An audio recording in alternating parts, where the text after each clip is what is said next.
Nous voilà à nouveau réunis cette semaine pour un nouveau numéro des technos. Alors je vois qu'il y a un peu de tout au programme, du Apple, du Google, du Samsung, etc., etc. Bref, c'est à découvrir maintenant. Ça dure une grosse demi-heure, donc installez-vous confortablement et restez avec nous.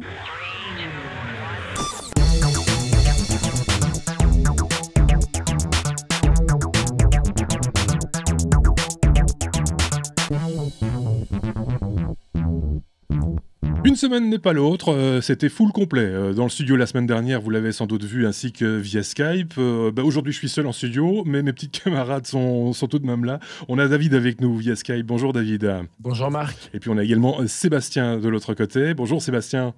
Bonjour Marc et David. Et bonjour Marc Ouais, et David. bonjour Seb. Soyez les bienvenus, vous qui nous rejoignez. On va passer en revue notre actualité high-tech de la semaine. On commence avec David. L'iPhone, le nouvel iPhone, revient au devant de la scène, mais pas pour de très très bonnes raisons. Il faut le reconnaître, David, pour le coup. Cet appareil serait en train de plier. Oui, il y a une espèce de bad buzz qui traîne pour le moment par rapport à la sortie de l'iPhone 6 et de l'iPhone 6 Plus principalement. Beaucoup de réactions, tout le monde en parle, la presse généraliste en parle. On voit pas mal de tests apparaître sur YouTube qui signifieraient une faiblesse de l'appareil parce que, effectivement, après 2 ou 3 jours d'utilisation, l'appareil serait tordu. Et donc, tout le monde y va de sa petite analyse, une faiblesse de l'appareil au niveau des trous, puisqu'il faut savoir que les boutons sur le nouvel iPhone sont alignés. Et donc, d'autres qui disent ah oui, mais non, il faut une force quasi nulle pour qu'il s'abîme simplement parce que les bords ne sont plus carrés, mais simplement arrondis, donc ça affaiblit.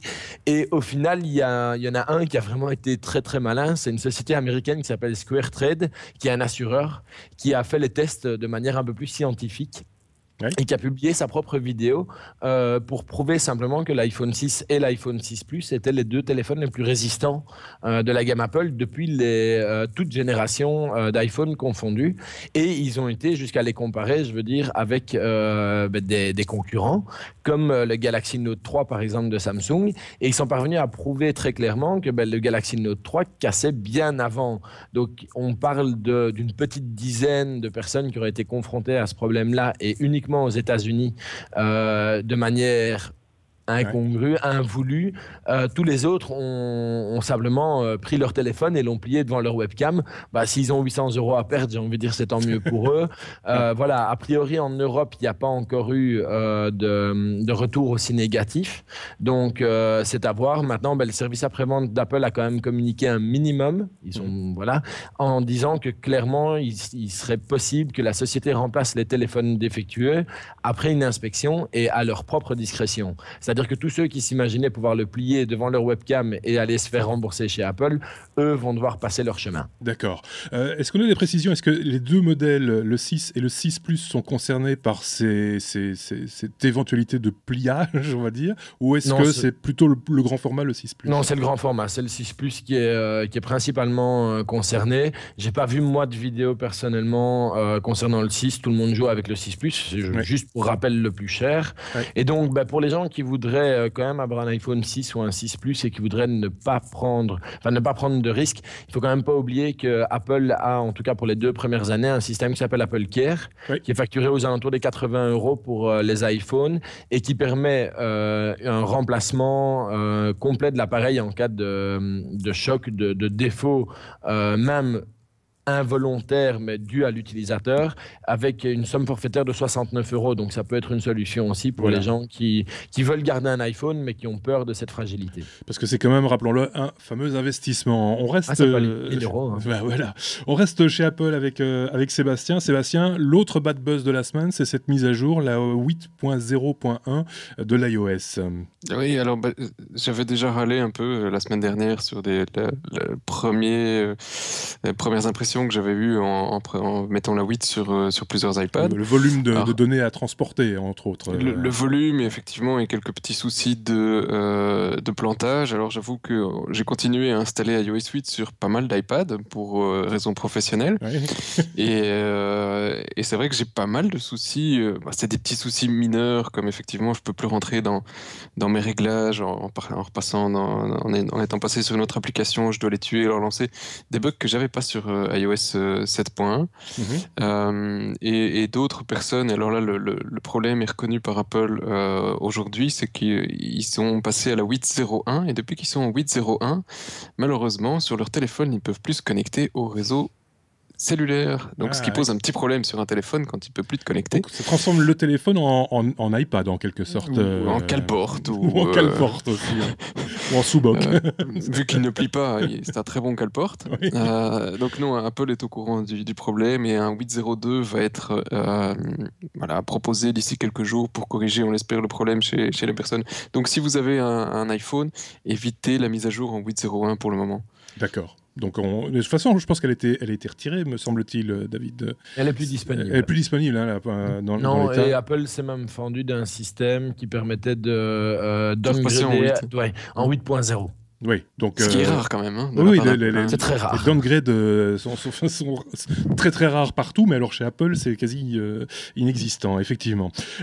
Tiens, David, on reste chez toi, toujours avec Apple. Après, on fermera le dossier Apple de la semaine. Apple qui a racheté une entreprise et sa plateforme d'édition de contenu pour iPad, justement. Oui, c'est une société qui s'appelle PRSS, qui est une société européenne, donc qui est néerlandaise au départ. Et donc la rumeur est apparue hier sur le site iCulture, qui est un site néerlandais de news principalement axé Apple. Et donc Apple a confirmé qu'ils avaient acheté cette société. Et donc cette société avait fait un grand bruit il y a de ça 1 an à une conférence aux États-Unis quand ils avaient proposé le produit. Présenter la première fois le produit, sauf que ce produit, personne ne l'a jamais vu et Apple l'a acheté avant que personne n'ait pu l'utiliser. L'objectif pour Apple, c'est clairement de permettre plus facilement, enfin on imagine en tout cas, que Apple va intégrer cette plateforme d'édition pour permettre de pousser le contenu type journal ou type magazine sur les iPads. Et donc, a priori, couper l'herbe sous le pied d'un de leurs concurrents importants qui s'appelle Adobe et qui a déjà des outils payants. Et donc, Apple pourrait se permettre de racheter la société et de fournir un outil gratuit pour vraiment pousser l'explosion des magazines sur iPad. Comme je l'ai dit et promis, le dossier Apple, pouf, on le referme pour aujourd'hui et on attaque le dossier Google, tiens, pour changer, avec Sébastien. Des rumeurs circulent, Google, ce ne serait pas la première fois que la chose se passe, Google abandonnerait progressivement Google+, qui est quand même son cheval de bataille depuis quelques années maintenant. Alors bon, le titre, c'est vrai que je l'ai un petit peu poussé, il est encore loin d'être enterré, Google+. Bien sûr. Mais quand même, il y a quelques pas dans la direction d'un retour en arrière de la part de Google vis-à-vis de Google+, parce que je ne sais pas si vous vous souvenez, du jour au lendemain, tous ceux qui avaient un compte sur Gmail, sur un compte Google, ont eu un nouveau compte Google+. Tu ne pouvais plus créer un compte sur YouTube sans avoir un compte Google+. Tu voyais des boutons +1 partout. Enfin, pendant quelques mois, on en a bavé. Mais alors, ces derniers mois, on a commencé par perdre le père de Google+. Non, il n'est pas mort, mais c'est Vic Gundotra. Désolé si j'ai explosé son nom, mais au mois d'avril, il s'est barré. Ensuite, en juillet, Google a décidé de supprimer l'obligation de mettre son vrai nom, comme Facebook le fait encore toujours. Donc maintenant, on peut mettre un nom moisi, si on a envie, un pseudonyme. Et c'est quelque chose qui devait être, soi-disant, un gage de crédibilité sur la plateforme. Quelque chose qui n'est toujours pas d'ailleurs apprécié toujours sur Facebook. Il y a eu quelques twists d'ailleurs, il n'y a pas longtemps, si vous avez vu avec une transsexuelle aux États-Unis. Ah, ça, j'ai pas suivi, par contre. Non, t'as pas suivi. Ça, c'est la petite parenthèse. C'est qu'effectivement, une transsexuelle avait utilisé son nom de scène et Facebook a décidé de bloquer son compte en disant non, tu dois utiliser ton vrai nom. Et ce qui a créé un scandale dans la communauté parce qu'effectivement, les transsexuels ont plutôt tendance à préférer leur nom de scène et dit personne me connaît sous mon vrai nom. Ça veut dire que la majorité des artistes, comme par exemple Lady Gaga, devra utiliser son vrai nom. Son vrai nom, sauf si c'est son vrai nom. Maintenant, on n'en sait rien. Mais voilà. Ça n'a pas de sens, quoi. Mais non. Et donc voilà, Google a aussi supprimé, je ne sais pas si vous avez remarqué dans les recherches, tout ce qui était les petits liens en dessous en disant ce truc a été validé, tamponné par telle personne, par Marc, il a trouvé que c'était bon, il a fait un +1. Donc ça a commencé à disparaître aussi. Et tout ce qui était aussi chantage de la part de Google pour dire ok, utilisez Google Plus pour poster du contenu, votre SEO va s'améliorer, etc. Donc tout ça a commencé à s'effacer. Et aussi, ce que je disais un peu plus tôt, l'inscription automatique de Google Plus quand tu crées un compte sur YouTube, Google Docs, Google Pay, machin, tout ça a disparu. Est-ce que c'est symptomatique, hein, c'est une espèce de marche arrière définitive, ou est-ce qu'ils se sont rendus compte que ça ne rapporte rien et que ça ne faisait que gonfler les chiffres de manière un petit peu artificielle, et que finalement ils allaient laisser les gens tranquilles et être moins invasifs? Écoute, moi, ce qui me fait penser à une marche arrière plutôt avec un abandon, ça me semble pas totalement impossible, parce que est-ce que Google se fait de l'argent avec Google Plus? Depuis qu'il est lancé, ça n'a pas encore réellement drainé un public important. On n'en parle jamais. Je vois pas de marketing, je vois pas de société. Il y a des trucs qui existent. Il n'y a pas de buzz qui circule sur Google Plus. Hein. Pour le grand public, en tout cas, ça passe pas comme ça, quoi. Tu vois pas un programme télé avec un tag pour aller voir sur Google+, tu vois pas une publicité, tu le vois par contre sur Twitter, tu le vois pour Facebook. Google+ a du mal à attirer l'argent. Donc si Google est cohérent avec ce qu'il a fait par le passé, à un certain moment, ils vont couper Google+. Ouais. Et pourtant, et j'insiste là-dessus, parce que d'expérience personnelle en tout cas, je trouve que l'univers, l'écosystème est très agréable par rapport à des Facebook et des Twitter justement, que ça fonctionne plutôt pas mal, que l'application, en tout cas l'application iPad, je sais pas ce qu'en pense David, mais moi je la trouve très très bien foutue et très efficace, quoi, au niveau fonctionnalité, je parle bien. Mais c'est pas un jugement de valeur, hein, moi, de la part du truc, c'est juste que les gens n'ont pas migré de Facebook vers Google+. Donc... Ouais. Ton expérience, David? Moi, mon seul regret par rapport à ça, c'était le côté auteur, pour les gens qui aiment bien chercher du contenu vraiment créé, pas du contenu qui est relancé. On avait la possibilité de voir qui avait écrit un article sur un blog ou des choses comme ça avec le compte Google+. Ça, c'est un truc qui me manque. Et c'est vrai que Google+ a des bonnes idées, mais ils sont les derniers, quoi. Ils sont lancés beaucoup trop tard, et donc depuis le début, on le dit, ils sont, passez-moi l'expression, mais ils sont dans la merde depuis le premier jour et ils s'en sortent pas. Donc on reste chez Google, pas David, Sébastien, avec cette notion dont on avait déjà parlé il y a quelques temps maintenant, ce droit à l'oubli que nous offre gentiment Google. Où est-ce qu'on en est depuis un moment? Ça a l'air d'être moins facile de se faire oublier chez Google. Alors, ils ne l'offrent pas, hein, ils se sont pris en plein dans la face. Hein. Si tu te rappelles, ils ont été obligés par la justice européenne. Alors que Google disait mais non, c'est pas possible. Si, c'est possible, si le juge te l'a dit. Et donc il commence à faire un petit peu marche arrière aussi, c'est étrange, c'est la soirée marche arrière, parce qu'avant ils acceptaient quasi toutes les demandes en se disant ils n'ont pas envie de se faire exploser la tête par un juge en payant des astreintes monstrueuses.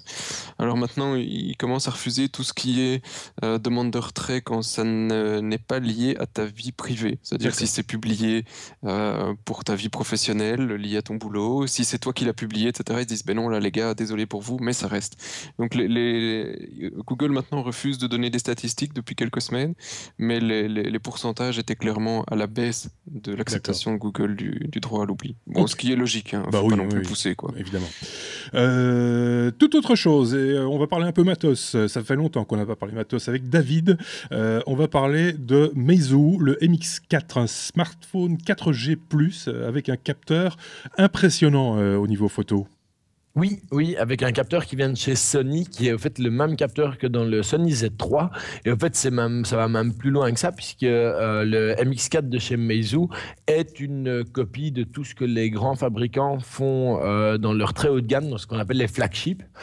Donc, c'est une machine qui est équipée, donc c'est un smartphone qui est équipé d'un écran de 5,36 pouces, en résolution un petit peu au-dessus du Full HD, mais on est sur du 1920 x 1156. Le capteur de Sony, c'est ce qu'ils utilisent comme point fort en disant écoutez, si vous considérez que le Z3 est un des meilleurs appareils sur le marché, d'office, nous, on va pouvoir vous proposer quelque chose d'intéressant. C'est 4G+, donc c'est les dernières normes européennes de 4G, et c'est pour ça qu'on en parle, c'est parce que le produit va débarquer en Europe et pas par l'import. Il va vraiment être distribué par des distributeurs européens, donc c'est là que ça devient intéressant. Il est équipé de 2 Go de RAM, du Wi-Fi AC, donc il a vraiment toutes les connectiques standards, puisqu'il dispose en plus du Bluetooth, du Wi-Fi, de la NFC. Donc vraiment tout ce qu'on peut attendre d'un smartphone. Il est très bien animé par un processeur de dernière génération Wicker 2,1 GHz. Donc pour ceux qui sont dans l'informatique depuis un petit temps, 2,1 GHz, c'est ce qu'on retrouve dans certains ordinateurs portables, pas si vieux que ça. Il a un stockage fixe, un petit peu comme on peut retrouver sur les Nexus, entre 16 et 64 Go. Et où Meizu tape vraiment très fort, c'est que ce produit sera disponible à partir de 299 €. Pas mal. Donc en fait, on a l'équivalent d'un flagship de chez Samsung ou d'ailleurs, ou de chez Sony, pour la moitié du prix. Vous avez l'équivalent, grosso modo, au niveau confort d'un iPhone 6, dernière génération, pour un peu moins de la moitié du prix, puisqu'on va tourner entre 299 et 399 € maximum pour la version 64 Go. Si vous regardez les photos, il y en a une qui doit normalement tourner maintenant. C'est une copie en plus parfaite au niveau du design de tout ce que Apple a pu mettre en œuvre ces quelques dernières années. C'est un mix entre un iPhone et un iPod, donc en plus il est beau. Oui, c'est assez élégant, il faut bien le reconnaître. On est plus dans la mouvance Samsung Galaxy S5, je trouve, enfin, au niveau esthétique, on est plus dans cet esprit-là, mais quand on le regarde de face, effectivement, on a un bouton rond il y a un bouton rond central, qui rappelle le bouton Home très fort. Très fort, effectivement. Et sur dernier point hyper intéressant aussi, pour ceux qui ont des gros besoins en autonomie, il est équipé avec une batterie de 3100 mAh, donc c'est ce qui se fait un petit peu de nouveau sur les flagships, et il sera vendu en avant-première sur Rue du Commerce, qui est un gros revendeur, et il devrait être disponible courant du mois d'octobre-novembre seulement. Pas mal. Parce que la vente se fera le 29 septembre sur Rue du Commerce, donc ceux qui sont intéressés, dépêchez-vous. Tiens, je fais juste une parenthèse, c'était un petit peu, ça vient comme ça, un petit peu comme un cheveu dans la soupe, parce qu'on revient un peu dans le monde de Google, puisqu'on a des bruits de plus en plus persistants sur l'arrivée prochaine d'un nouveau Nexus, pour remplacer le fameux Nexus 5, ce serait le Nexus X ou 6, qui devrait arriver à la mi-octobre, paraît-il. Il y a également une tablette annoncée, la tablette Nexus 9, avec pas mal de bons chiffres aussi au niveau capteur photo, puissance du processeur, etc.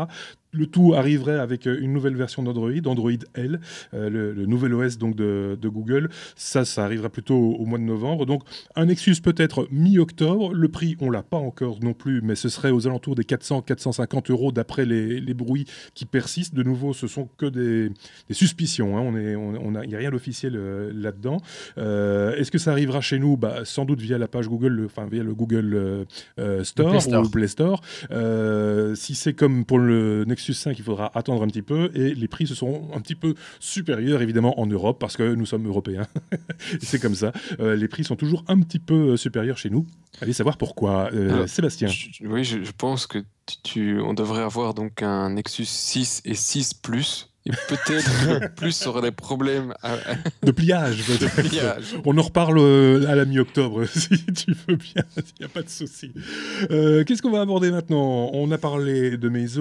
Tiens, justement, on parle d'Android, l'Android Wear, on découvre, et on en reparle justement avec Sébastien, qui a fait une petite acquisition, juste comme ça pour rigoler. Alors, c'est pas pour rigoler, c'est pour le business. Alors, bien que. On en reparlera un petit peu plus longuement plus tard, parce qu'effectivement, c'est assez neuf comme gadget dans mes pattes. Juste la première impression en 2 mots, c'est que c'est encore un petit peu loin d'être accessible là, au grand public, dans le sens où j'avais un téléphone tout à fait mainstream, un Galaxy S5, et ici c'est une montre de chez LG, et pour les connecter, il a fallu que je branche la montre à mon PC, que je route la montre, que je la mette à jour. Donc ça m'a pris 2 heures, je vois mal Monsieur Tout-le-Monde le faire pour installer sa montre, parce que c'est censé fonctionner out of the box, donc c'était un petit peu compliqué. Et sinon, une fois que ça fonctionne, j'avoue que les premières impressions sont assez sympathiques, parce que je sors moins mon téléphone de ma poche, j'ai au moins l'information quand mon téléphone vibre, est-ce que c'est une connerie ou est-ce que je dois réellement sortir mon téléphone pour la suite. je trouve ça assez sympa, mais c'est encore peut-être un peu trop tôt. Mais on en reparle dans quelques semaines. Oui, et ça me donne justement, Sébastien, l'occasion de signaler à nos auditeurs qu'on ne va pas s'arrêter à des numéros hebdomadaires où on traite essentiellement l'actu, ou en tout cas notre actu high-tech chaque semaine, mais qu'on va aussi rajouter, augmenter ça avec des numéros un petit peu spéciaux, des hors-séries en quelque sorte, dans lesquels on aura l'occasion justement d'analyser plus en profondeur soit un objet, soit plusieurs objets, ou une information particulière qui nécessite peut-être débat ou une interview ou autre. Ça fera l'objet de numéros spéciaux, sans doute mi-octobre, en même temps que Nexus 6, par exemple. Plus, par exemple. Et vous pourrez plier ces numéros également si vous le souhaitez. On va retrouver David, je pense, pour parler justement d'Android Wear, justement, et de ces possibilités de regarder en direct ce qui se passe via des caméras IP, en fait. Ben oui, il faut se rendre compte que de plus en plus de gens installent des caméras IP chez eux. Donc, c'est ces caméras qui servent de surveillance, qui font évoluer les alarmes pour aller plus loin. Et donc, il y a une nouvelle application qui est disponible pour Android Wear qui s'appelle TinyCam Monitor et qui permet directement sur sa montre d'avoir accès à ces caméras IP. Ouais. Donc, voilà, c'est une vraie bonne utilisation pour moi de ce type de produit. OK, on pourrait imaginer la caméra déclenche parce qu'elle a un détecteur de mouvement comme à peu près toutes. Oui. Et on est directement prévenu et sans devoir sortir le smartphone, commencer à vraiment se connecter, sur la caméra, on peut passer. La version pour le moment est toujours en bêta, donc on ne peut pas dire que ce soit 100% stable, mais ça pour moi c'est une des vraies bonnes utilisations aussi d'Android Wear. Oui, c'est du James Bond, hein. Sans rire. Sébastien. Il y a quelques autres fonctions que j'expliquerai en détail qui sont très sympathiques. Ça fait un peu le futur lancement du sujet. Mais ici, David, est-ce que tu sais à quelle marque c'est compatible? Parce que je pense que et Marc et moi, en tout cas, on a ce type de caméra. Il faut vérifier sur le site de TinyCam Monitor, qui est pas à sa version d'essai, puisqu'ils ont déjà développé des applications pour Android sur le même concept. Et donc là, ils viennent simplement de faire une grosse mise à jour en bêta actuellement, mais pour supporter l'Android Wear. Donc, il n'y a plus qu'à essayer. Oui, il faut savoir que ce type de caméra, même si on a l'impression qu'il y a un soft propriétaire pour pouvoir voir ce qu'elle publie, etc., de toute façon, fonctionnent toutes sous le même principe et diffusent un flux, un streaming d'une image via le réseau. Il suffit de repérer quelle est l'adresse de ce streaming. En l'occurrence, ça commence souvent par l'adresse IP de la caméra, il faut le reconnaître. Et à partir de là, on peut, pas la pirater, mais en tout cas faire un hack qui permet de visualiser sur un autre support ce que filment ces caméras IP. C'est d'ailleurs un sport que certains pratiquent avec des tablettes en se promenant, par exemple, dans les rues commerçantes pour voir ce que voient les caméras de surveillance des magasins. Il y a, paraît-il, moi je ne l'ai jamais fait évidemment, cette possibilité d'aller espionner, entre guillemets, ces caméras. C'est la caméra qui se fait espionner, oui. Ouais, juste pour répondre complètement à la question de Seb, ils ont une liste, mais qui est longue comme, énorme, de toutes les caméras qui sont directement compatibles out of the box. Donc, une fois qu'on installe l'application, et il y a du D-Link là-dedans, qui est une des grosses marques. Oui, mais voilà. on l'a lâché le mot, c'est ça. Si je peux, l'avantage de D-Link, si je ne vais pas faire une grosse promo pour eux, c'est qu'ils ont une appli sur Android, iOS et compagnie, qui est génial, c'est qu'à partir du moment où toutes leurs caméras ne sont pas compatibles malheureusement, mais dès que tu as une caméra à eux qui est compatible, qui est installée, configurée, tu es à l'autre bout du monde, tu regardes ta webcam sur ton GSM sans avoir ouvert des ports, machin, toute une histoire. Moi j'avais vu une application, je pense qu'on pense à la même, justement D-Link, qui montrait même les points au moment où il y avait du mouvement devant la caméra et on pouvait comme ça accéder beaucoup plus rapidement au moment clé, on va dire, filmé par cette caméra. C'est assez bien foutu. On aura certainement l'occasion justement d'en reparler de ce type d'application et de vous montrer de visu, on va dire, comment ça fonctionne bien. C'est bon, reste chez toi pour parler de Samsung qui arrête de vendre des laptops en Europe. C'est bizarre ça. Alors oui, c'est quelque chose qui est assez étonnant. J'ai vu ça par hasard hier. Et c'est une annonce qui sort de nulle part.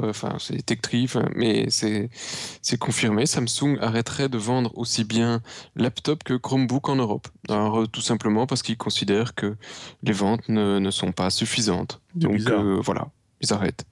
Donc, si vous avez des ordinateurs Samsung, ça deviendra donc en laptop des collectors. Ça, oui. Je sais pas Mais si il faudra t'as vu, du temps, peut-être. Parce qu'il se porte pas mal, hein, Samsung. Il pourrait continuer à en produire des tas et des tas, quoi. Je veux dire, c'est peut-être pas leur core business, on dira. C'est peut-être plus le marché pour lequel ils vont faire énormément d'argent. C'est ça, Ils avaient fait de très bons portables à l'époque en Ultrabook, des trucs très sympathiques, Oui. mais c'est vrai qu'autour de moi, j'en ai jamais vu beaucoup, ni en Non, c'est vrai. professionnel, ni en privé. Donc je sais pas ce qu'ils avaient comme part de marché, mais ils avaient fait des assez bons matériels. Ouais. Bon, voilà. Après, Vaio qui a quand même souffert un petit peu il y a quelques mois, Samsung qui décide. Je sais pas, est-ce qu'on doit voir là-dedans un mouvement de fin, de mort des laptops Oh, c'est depuis le temps qu'on l'annonce. Ça Bah, va encore durer, je pense. Oui, bon, on a annoncé la mort du desktop. Le Ouais. desktop, il est quand même, pour moi, plutôt bien enterré, là. Hein. Voilà. Oui, enfin, il est encore utile, mais au niveau professionnel, c'est beaucoup moins ludique. Professionnel, Et encore, ça dépend de la profession, oui. T'as du vieux desktop en professionnel, mais t'as quand même plutôt tendance maintenant à mettre du laptop pour tout le monde, même celui qui n'a pas bougé. Tout à fait. On en voit de plus en plus, effectivement. On reste avec toi, Seb, pour parler de Synology, qui sont les spécialistes, on va dire, du stockage en réseau, on peut dire ça, avec un nouveau modèle qui se rapproche du cloud. On peut dire ça aussi. Ouais, alors c'est une nouvelle version du Disk Station Manager pour ceux qui sont fans de Synology, c'est juste le DSM. Et le DSM 5.1 est en bêta, si je ne me trompe. Et il va arriver avec encore plus de fonctionnalités pour faire votre petit cloud. Synology avait déjà fait ça dans la dernière version, qui permettait de partager. En général, tu devais ouvrir un port ou l'autre, où ils avaient des premières versions de cloud où tu pouvais te connecter à distance à ton NAS, donc tes disques durs qui sont chez toi. Et donc maintenant, ils ont ajouté toute une série d'autres services pour pouvoir faire partager tes photos, partager tes vidéos, partager des notes. Ils ont un truc équivalent à Evernote et évidemment l'accès à tes fichiers. Tout ça sans une configuration compliquée parce que les Synology ont vraiment des interfaces qui sont très accessible. Et donc ça arrive dans le 5.1 et ils veulent vraiment donc déplacer le cloud vers chez vous. D'accord. Donc on s'approprie chacun son petit nuage. Voilà. Si vous avez peur de mettre vos données ailleurs, vous les gardez chez vous. On peut les garder à la maison. Effectivement.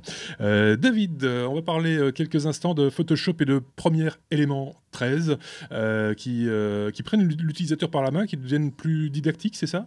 Oui, c'est ça. En fait, c'est l'évolution. Donc, chaque année, il faut savoir que Adobe met ces deux applications grand public à jour. Et donc, on a eu droit ici hier, si je ne dis pas de bêtises, aux mises à jour pour Photoshop et Premiere Elements. Donc, effectivement, tout a été prévu pour simplifier au maximum l'utilisation par le consommateur lambda et orienté aussi très fort au niveau des réseaux sociaux. D'accord. Donc, tout va vraiment être réfléchi pour, OK, je peux exploiter. Si je ne sais pas comment faire, le software comprend pratiquement à ma place ce que je veux faire et me propose un système facile pour y arriver avec une finalité pratiquement toujours réseaux sociaux. Quand tu parles réseaux sociaux, c'est le partage facile des photos directement depuis l'interface de l'éditeur de photos ou aussi la possibilité de créer des canevas pour afficher de manière correcte sa vignette. Non, c'est ça. C'est aussi les possibilités. Donc, par exemple, dans Photoshop, il y a une des grosses nouveautés, c'est la possibilité de créer, donc de partir de sa photo de profil et de créer une photo, une image, comment on appelle ça, les landscapes qui sont c'est ça. Donc, son image de journal, entre guillemets, qui va être liée à sa photo de profil. Donc, ça, Photoshop Elements va le gérer maintenant tout seul, parce que c'est effectivement un petit peu tendance, ça a été fait par des grands graphistes au départ, et maintenant tout le monde a envie de pouvoir le faire. Oui, c'est plutôt classe, quoi. Voilà, c'est ça, c'est plutôt fonctionnel. Et donc, dans les grandes nouveautés qu'il y a maintenant aussi, par exemple, dès qu'on va utiliser l'outil pour rogner une image, Photoshop Elements aura analysé l'image et va proposer 4 cadres où on n'aura plus qu'à cliquer pour dire bah, ok, ouais, c'est bien, effectivement, la composition est correcte Ouais. comme ça, comme ça, comme ça. Donc c'est vraiment de la prise en main de A à Z. Et on retrouve cette prise en main dans Premiere. Donc Premiere, c'est le logiciel de montage vidéo. Oui. Que tout le monde ne connaît pas spécifiquement Premiere Elements. Mais dans sa version la plus simplifiée, on va dire. Elements. Hein. Donc on est vraiment sur les 2 versions Elements qui sont mises à jour tous les ans, alors que les versions professionnelles connaissent des mises à jour moins régulières. Ouais, c'est ça. Ouais. Et donc pour Premiere, la grosse nouveauté, c'est la fonction moment favori. Donc on va sélectionner tous les moments. Oui. Et puis, Premiere Elements va nous proposer de faire des transitions, de rajouter un titre, de ceci, de cela. Mais plutôt que de devoir aller chercher nous-mêmes dans le menu, on va vraiment suivre un parcours. Donc, on va d'abord sélectionner les moments, puis mettre les transitions, puis mettre les titres, puis exporter. Et dans l'export, on va retrouver du YouTube, on va retrouver du Facebook et des choses comme ça. Est-ce que ça aide à la créativité? J'ai toujours peur que ces outils prennent un peu la main et le pas sur l'esprit créatif que pourrait avoir l'utilisateur, en fait. Alors là, je vais peut-être être un tout petit peu critique 2 secondes quand on voit le nombre de photomontages et de vidéos qui sont publiées par le grand public et qui malheureusement n'ont pas les bases parce que tout le monde n'est pas photographe, tout le monde n'a pas suivi un cours de photo, tout le monde n'a pas suivi un cours de montage. Il est peut-être bien qu'on remette un cadre pour qu'il y ait quand même une certaine qualité qui sorte et que quand on fait son montage de vidéos de vacances qu'on a fait avec la GoPro, que l'image qui est absolument pas stabilisée, que Premiere Elements décide peut-être de ne pas la sélectionner. C'est plutôt une aide pour sortir une qualité. Donc ça, c'est pas mal. Ok, pourvu que ça ne rende pas les gens fainéants, moi. Il y a ça aussi, hein. Ça risque, effectivement. On reste chez toi, David, pour parler de Microsoft qui fait passer gratuitement les comptes OneDrive de 15 à 30 gigas de stockage. C'est pas mal. Oui, ça devient pas mal. Au fait, Microsoft surfe un petit peu sur l'annonce de l'iPhone 6 et de l'iPhone 6 Plus et donc du cloud qui est proposé par Apple pour rappeler que OneDrive existe depuis des années, que OneDrive propose déjà avec les 15 gigas plus que ce que Apple propose de base à ses propres utilisateurs. Et pour obtenir 30 gigas, c'est relativement facile. Il suffit d'accepter, après l'installation de OneDrive, que les photos qui sont prises avec le smartphone soient automatiquement envoyé sur OneDrive. Et on va se retrouver à passer automatiquement de 15 à 30 gigas. Mais il y a encore beaucoup plus fort. C'est qu'il suffit, si on ne veut vraiment pas, mais qu'on veut quand même les 30 gigas, il suffit d'accepter et puis d'aller changer le paramètre sur son smartphone. D'accord. Et on garde les 30 gigas. Donc c'est vraiment une grosse mise en avant publicitaire où Microsoft demande une petite participation active, en sachant que la plupart des gens vont l'activer et ne jamais la désactiver. Il faut savoir qu'en plus, ce n'est pas réservé uniquement aux possesseurs de produits Apple, puisque tous les smartphones Android et les Windows Phone sont aussi compatibles. Ok. On va terminer ce numéro 3 des technos avec toi, David, pour parler, une fois n'est pas coutume, de jeux vidéo. FIFA 15 est sorti. Tout le monde en a parlé, même la presse traditionnelle l'a mise en avant parce que ça touche beaucoup de monde, ça touche les gens qui aiment le foot. Donc forcément, tout le monde en parle. Voilà, mais c'est aussi pour ça que nous, on va en parler, parce qu'effectivement, c'est le seul jeu vidéo dont vous m'entendrez parler, je pense, cette saison. Mais FIFA reste un événement pour tous les fans de foot et pour tous les joueurs non addictifs qui veulent un jeu sympa à jouer en équipe dans un salon pour passer une bonne soirée entre potes. Et donc, FIFA 15 est aussi un jeu qui est très, très attendu, avec systématiquement, après chaque sortie, des critiques, des gens qui trouvent que c'était mieux avant, que ceci, que cela. Donc, c'est clair que nous, moi, j'avais pas mal d'attentes et que la progression entre FIFA 15 et FIFA 14, on s'attendait tous à ce qu'elle soit extraordinaire, puisque FIFA 15 est le premier FIFA qui est sur les consoles next-gen. Donc, pour être clair, Xbox One et PlayStation 4. Et donc, oui, c'est un petit peu plus joli. Les modélisations continuent à avancer au niveau des joueurs et des choses comme ça. Mais il n'y a rien d'extraordinaire. Et c'est de nouveau là que c'est un petit peu malheureux. FIFA 14 avait apporté quelques éléments nouveaux. FIFA 15, l'élément nouveau, principalement, c'est le retour des compétitions. qui avait disparu en 2014 et qui avait fait un tollé énorme. Mais ce n'est pas une nouveauté, c'est quelque chose qui existait déjà dans les précédentes versions. On voit un mode Ultimate Team qui permet de planifier son recrutement avec une équipe, enfin de créer une équipe complète. Ça n'a rien de révolutionnaire, c'est une nouvelle manière de faire, mais rien d'extraordinaire. Par contre, au niveau des sensations de jeu, ça reste du FIFA. Et FIFA reste, pour moi, maintenant je ne vais pas rentrer dans le débat avec PES, mais le meilleur jeu de foot. Et donc c'est vrai que si on est un petit peu déçu quand on le teste sur une console next-gen, dernière génération, en se disant ouais, on attendait encore plus, non, ça reste un super jeu de foot. Il ne faut pas oublier que l'intelligence artificielle est quand même retravaillée aussi. Et donc ça c'est marrant, parce que l'ordinateur peut se louper. Oui. Avant, ça n'arrivait jamais, il était approximatif, mais si on avait une très très bonne équipe en face de soi, on n'avançait pas. Ici, même dans une très très bonne équipe, un joueur dans l'équipe peut commettre une erreur. Et donc ça, c'est sympa, parce qu'on quand on n'est pas super gros joueur, super bon joueur, on a quand même l'impression de se dire, s'il se loupe, j'ai peut-être une chance, quoi. Donc ça reste un jeu très très sympa, et voilà, donc c'était ma seule chronique jeu de cette année-ci. Probablement. L'année est bientôt finie. Oui, c'est ça. C'est important de le signaler aussi. Tu veux que je m'engage sur la saison, en fait. Non, jusqu'au prochain FIFA, je vous fous la paix, c'est promis. Je voyais Sébastien en train de se marrer dans son coin. Il jouait avec sa smartwatch, son ordre-montre. Oui, David m'annonce un nouveau logiciel. J'essaye. Alors, j'ai réussi à regarder des webcams en Virginie, en Indiana, que sais-je. Ouais. Mais la webcam qui est juste en haut dans la chambre de mes gosses, ça marche pas. Il la retrouve pas ou elle ne fonctionne pas? Ah non, il la trouve, mais il veut pas se connecter. Ouais, c'est dans version bêta. Hein, voilà, ce sera à tester, bien entendu. Merci à tous les deux d'avoir participé activement à ce 3e numéro. Adrien devait être des nôtres, mais il a eu quelques problèmes techniques. On le retrouvera sans aucun problème la semaine prochaine, puisqu'il viendra physiquement ici en studio. Pardon? Il était à la messe, si j'ai entendu ça résonnait un peu. Merci beaucoup, David. À la semaine prochaine. Merci également à Sébastien. On se retrouve très très vite. Et puis on se retrouve sur le site, bien entendu, lestechno.be, notre page Facebook, le compte Twitter, la page YouTube. Et Sébastien veut rajouter un truc. Oui, et on est presque 100, allez-y. Oui, on essaye d'atteindre les... Après, on voudrait les 1000, hein, ça, je vous préviens tout de suite. Donc, n'hésitez pas, aidez-nous à atteindre les 100 avant le numéro 4, qui s'en vient très rapidement, puisque ce sera la semaine prochaine. Passez une très bonne semaine, à la semaine prochaine. Au revoir.